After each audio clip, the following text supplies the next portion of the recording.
Assalamualaikum warahmatullahi wabarakatuh. Selamat pagi anak-anak ibu sekalian. Pada hari ini kita akan belajar tentang gagasan pokok untuk kelas 4B ya. Nah, sebelum belajar ibu beritahukan bahwa setelah ini akan ada latihan dan latihan tersebut diharapkan dikerjakan di buku latihan tema. Buku latihan tema itu terdiri dari satu buku saja yang berisikan tentang materi PPKN, IPA, Bahasa Indonesia, dan IPS. Dan untuk matematikanya sediakan satu buku peta itu ya. Nah, jadi dipisah nanti. Oke, tugas ini dikerjakan untuk hari Selasa dan hari Rabu, jadi silahkan dikerjakan hari ini atau besok. Untuk hari Kamis nanti kita bedakan lagi tugasnya, dan tugas ini dikumpulkan Rabu minggu depan semuanya. Oke. Sebelum kita mengenal gagasan pokok, terlebih dahulu kita harus tahu atau kita kenal dulu dengan namanya huruf. Nah, huruf itu kita tahu dari TK ya, ada A, B, C, D, E, F, G sampai dengan Z. Itu merupakan huruf. Nah, selanjutnya ada kata. Kata itu adalah kumpulan dari beberapa huruf. Maksudnya adalah contohnya kata aku. A, K, U. Terdiri dari 3 huruf. Ada huruf A, K, sama U. Jadi itu merupakan satu kata. Kalau aku dan kamu, berarti ada 3 kata ya. Aku dan kamu. Oke. Jadi tadi kita tahu kalau kata itu kumpulan dari huruf. Selanjutnya ada kalimat. Kalimat itu terdiri dari subjek, predikat, objek, dan keterangan.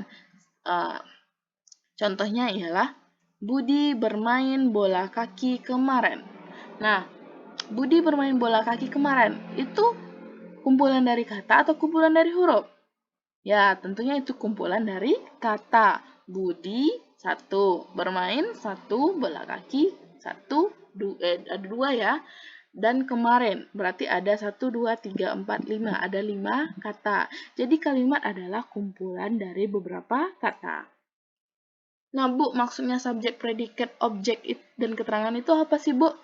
Nah, subjek itu adalah orang atau benda yang melakukan suatu pekerjaan. Subjeknya atau orangnya di sini ada Budi. Predikat itu apa yang dikerjakan oleh si subjek. Budi bermain. Berarti Budi kerjanya sekarang lagi bermain. Objek itu apa yang dikerjakan oleh Budi. Atau apa yang dimainkan oleh Budi. Budi bermain bola kaki. Keterangan itu kemarin. Maksudnya di sini adalah keterangan waktu. Keterangan waktu. Misalnya kemarin, besok, hari ini. Itu kan merupakan waktu. Kemudian juga ada sih keterangan tempat. Keterangan tempat itu menyatakan sebuah tempat. Misalnya, Budi bermain bola kaki di lapangan. Lapangan merupakan tempat kan? Nah, setelah kita tahu kalau kalimat itu adalah kumpulan dari beberapa kata, selanjutnya ada namanya paragraf. Berarti kalau kata merupakan kumpulan dari huruf, kalimat merupakan kumpulan dari kata, berarti paragraf berarti artinya kumpulan dari beberapa kalimat. Nah, kalimat itu ciri-cirinya diakhiri dengan tanda titik. Kalau paragraf terdiri dari beberapa kalimat, kita tengok di sini berapa kalimat semuanya. Ada 1, 2, 3, 4, dan 5. Kita baca, nama saya Budi, titik. Nah, kan diakhiri dengan titik, berarti satu kalimat. Selanjutnya, saya suka bermain bola kaki, kalimat kedua. Dan selanjutnya.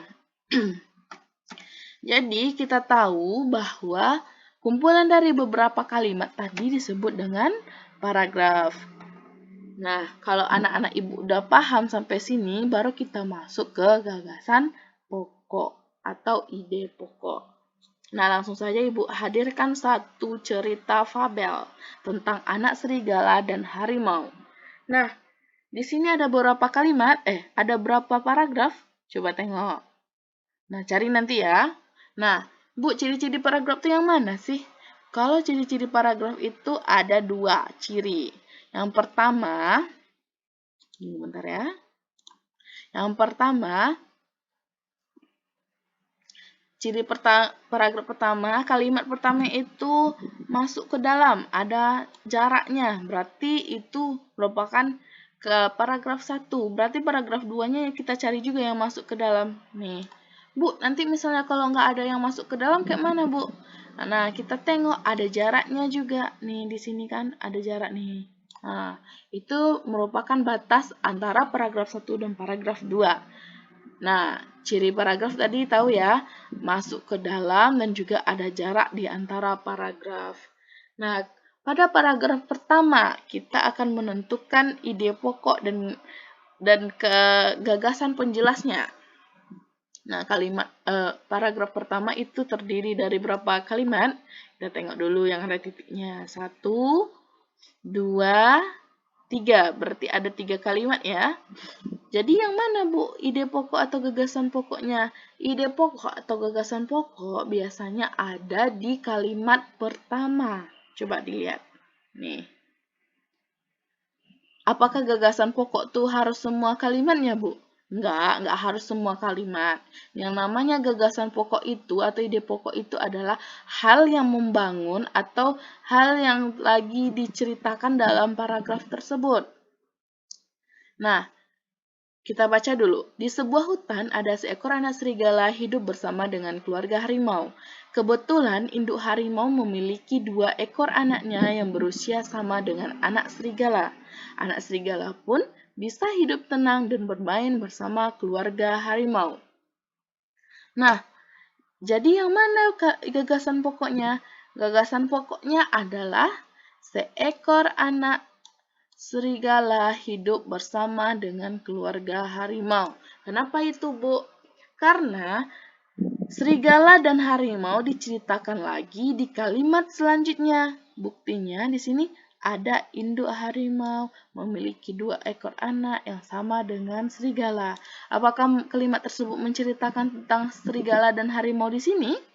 Ya, Kak. Kalimat ketiga sama nggak? Nih, ada serigala juga, ada harimau juga.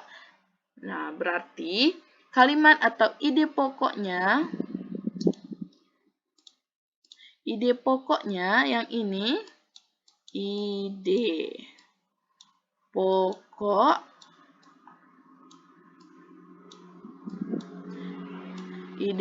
yang di sini adalah seekor anak serigala hidup dengan keluarga harimau. Oke, ini disebut dengan ide pokok atau gagasan pokok. Sedangkan gagasan penjelasnya itu adalah kalimat kedua sampai dengan kalimat ketiga.